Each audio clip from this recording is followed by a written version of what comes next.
Okay. I'm going to invite Anna. She's going to join us right now for our live. Here we go.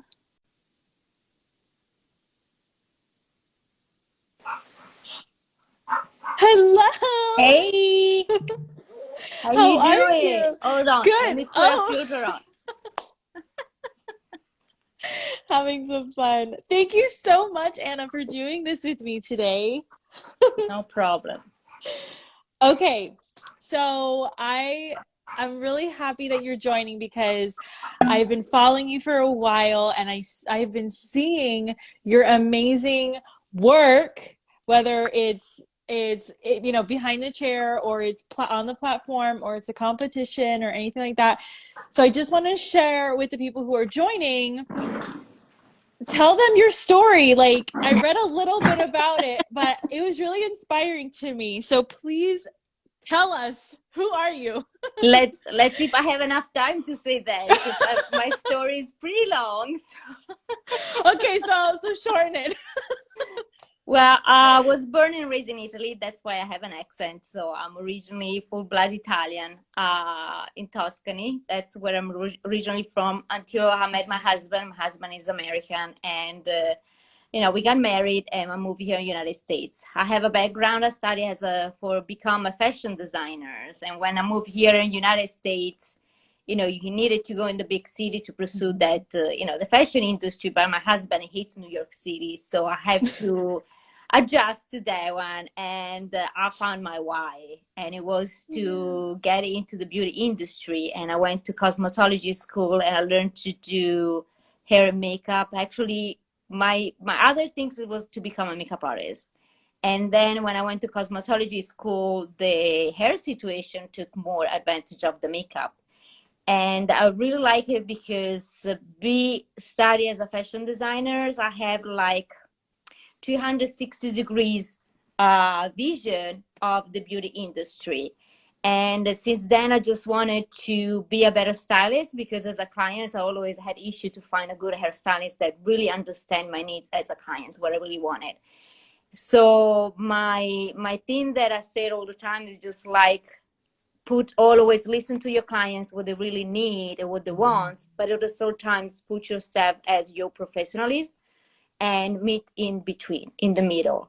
It's always Right. important to know what the clients really wants, know what your clients really hates, and design really as a fashion designer, just design a costume right into the client's body. That's what we have to do with our clients' hair.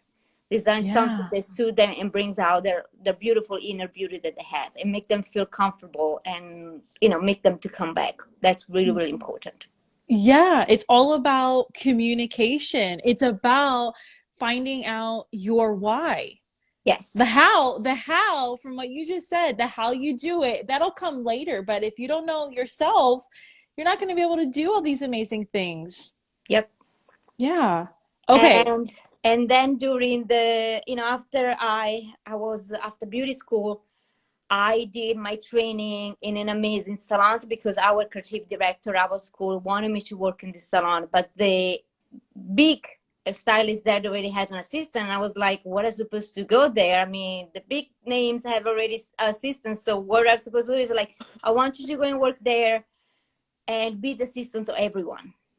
And I was like, Yeah. okay. So, and it was really versatile salons. So they had multi-ethnicity, they have different, vibes of stylists. And that's when I learned a lot of like, okay, there is not only, straight hair, there is different permission hair as well. And Yeah. one of the stylists there, her name is Marta. She's a black lady, and she had a knee surgery, and she told me it could assist her for 2 weeks. And I was like, if the manager is gonna say yes, I'm okay with that. I feel comfortable with that. But just to let you know, we cover texture hair for only 1 week in school. Oh, And she was like, if you're open-minded to learn, I'll teach you. So how those were cool. the 2 best weeks of my life because I learned how to take care of different hair formation and texture hairs. And that's what opens the door now in these days, how much is important to really understand your client's hair and how to make them feel comfortable to do it at home as well. Because the struggle that I have curly hair too. I had a chance to smooth it out this week. One of my friends was here to smooth it out for me. Me too. Me too. I did mine this morning. It feels like when you have somebody to smooth out your hair, you feel like you won the lottery because yes, like, yes, it's true. You feel unstoppable. Like, oh, okay, I can conquer the world. Yes, and and that's how I know how it is the struggle to be up there and have curly hair, and that's something that my clients love to. Sorry. You're okay. Wear the hair on the way they want it. And I was really pleased that the majority of them, when we reopened after the shutdown, they were asking me about how I can take care of my curly hair. They noticed being at home for 3 months, how important to have to emphasize the natural hair instead to hide it, because the society wants you to be straight hair, because the magazine wants you to have straight hair. So, and that's how I future myself and to know more about texture hair. And I love that because that is the trend right now. Like even in my salon, like we're getting a lot more different textures happening. And, you know, whether it's straight, they want it curly. And whether it's the more ethnic hair, they want what they want. And it's our job to communicate what we know and to always be furthering our education. I totally agree. So as an international stylist, like what's the big difference between America and Italy or Europe in general when it comes to hair design? Okay, so in Italy, it's more about, we are really trend forward, fashion forward. Okay. Everybody knows about the Italian fashion designs, you know, our way of living. We always be glamorous and fashionable out there. So our clients that love to look beautiful all the time. They go to the hair salons once or twice a week just for a blowout, because they go out during the weekend, they go to church, they always wanted to look good. When over here, I found that the women, they love to look good, but at the same time, so like I'm talking about in my area, I'm in Pennsylvania right now, so I'm in Lancaster, Amishland, so we have like, you know, it's very plain. Yeah, it's kind of like really, really it's plain. boring. It's not New York City at all. My kind of clientele, they love to come and get a good haircut and technical service. So like that, they just keep up with their own blow dries. So all the times when my clients come in my studio, I always teach them how to take, to do the blowout with the right products and the right styling tools. Because if they don't use the right product and the right styling tools, they're not going to achieve any kind of looks, no matter how hard you work doing a color. But if don't keep up at home, it's kind of like, it's so challenging.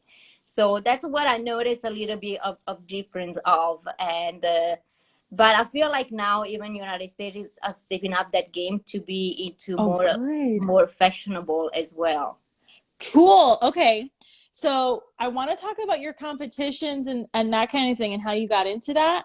But before we do that, what do you think are going to be the trends in America for this new year?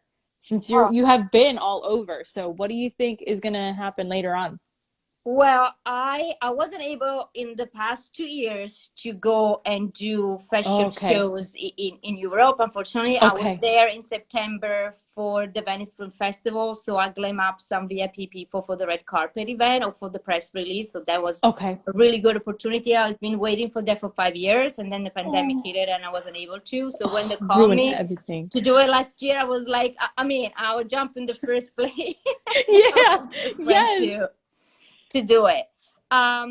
For what I see what's going on in the fashion world for trend for spring summer, It's the return to have more customized hair coloring. When before, in the past 2 years, I feel I was more keeping it natural. So it was like less busy to the hair salon to keep up with that. So we saw a lot of shadowing, kind of like more balayage looks, because people were looking a little bit more natural with less maintenance.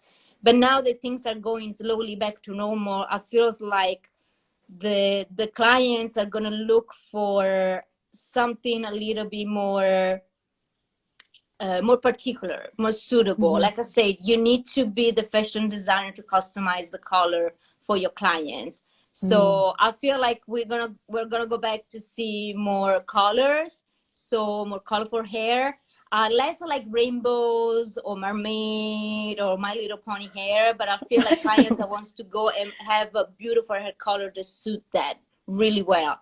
And in fact, this morning, now that you're saying that, I did a little post on my stories about, I just cut a mannequin head that just to give me the inspiration of the rock band of the 80s.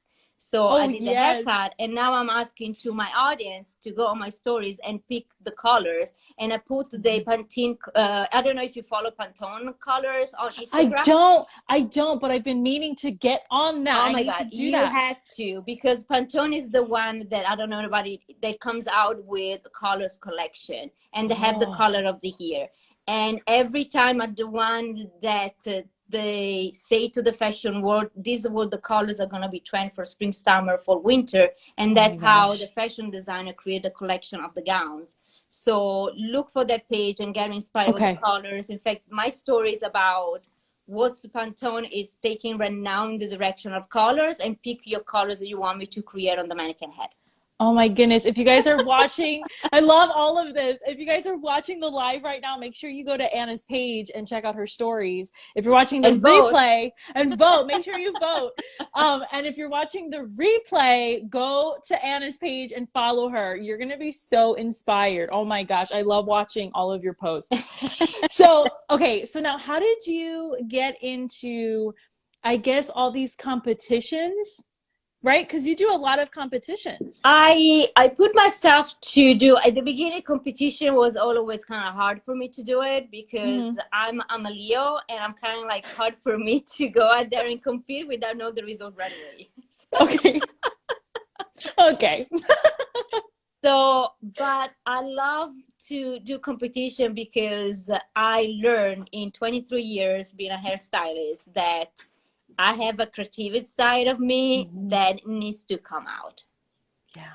If it doesn't come out, I'm really struggling during the year. So I found the right balance right now to do a couple of competitions here, and I let my creativity comes out.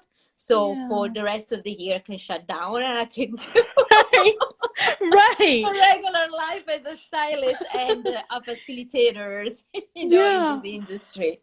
So for the newer stylists who are watching, what advice would you give them when it comes to competitions and being creative and finding inspiration? Do it. Go out there and test yourself, because competition, what it is just testing yourself as your level as a creator. It's going to be hard when in the beginning you're going to have people that you're not going to make it, you're not going to be a finalist, because is like, what's wrong with me? And you put yourself on the thing that you feel like a failure as a stylist. But art is art, and it takes takes time for people to understand your art, like mine. I mean, I was really, like, after 4 years doing competition, last year I was really honored to be a finalist for the Northeast in the avant-garde category, and I was really, really excited about it. It's a big achievement in my career. Especially like somebody who comes all the way from Europe, being over here in the United States, and be challenged doing that, and be a finalist for the Northeast. It was a big achievement on it. And also, when I won the Color Star Trophy in the cut category, I always saw myself to be a colorist, not a cutter. So when I was nominated to be the 5 finalists, it was the first time the L'Oréal Professionnel had the Color Star Trophy here in the United States. Wow. and be the finalist in a category that I thought I wasn't good enough, because the way that I do Mm. hair cutting is totally different philosophy that the majority of people go and get trained for hair cutting.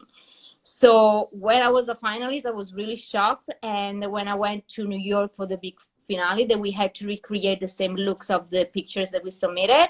Mhm. And they called my name to be the winner. I was totally shocked. Actually, they have to throw me on stage to go and get the trophy because I was really Really? paralyzed. I was under shock. Yeah, they pushed me really. It's like, you need to go. You gotta get up there. Oh my goodness. You Yeah, see, that's but I wasn't amazing. able to do it because I had an amazing team that helped me out. I had an Mm. amazing makeup artist that we always, when we have times, we work and collaborate together. I had an amazing fashion designers that I met through social media, and they believed in these adventures, and Right. we did. And my models, thinking about my models, came all the way from Virginia to be my Wow. model's pivoted event, and she came for the finals in New York. I mean, I'm really grateful for Jen because she was my Oh muse. my, Without her, I wasn't able to really do both of them, the photo shoot and the finale in New York. right. Oh my gosh. Oh my gosh. If you guys have any questions, put them in the comments so we can answer them. I love picking Anna's brain. So then for the newbies, from what I heard you say was just you got to just push yourself. You just got to get out of your mind and just throw yourself into your creations because as Yeah, and don't listen artists, at your inner voice. They're gonna say you're not good enough to do that. Just make that voice and say, "Shut up, let me do it." And it just pursue your dream, your inspiration, and do it. I have so much creativity in me that when I'm creating, hair pieces, wigs for the competition, I always say to the creative in mind, I was like, okay, now shut down a little bit, keep your, whisper, don't hmm scream, because sometimes take advantage and it's getting a little bit too much of it. hmm So by the year, but every time, every year is always different. It's just like the creativity things is always change. And I always say creativity and inspiration is everywhere out there. You just it's need everywhere. to look for it. Okay. What is your biggest pet peeve? What it means. But people, I never heard Pet that. peeve. Okay.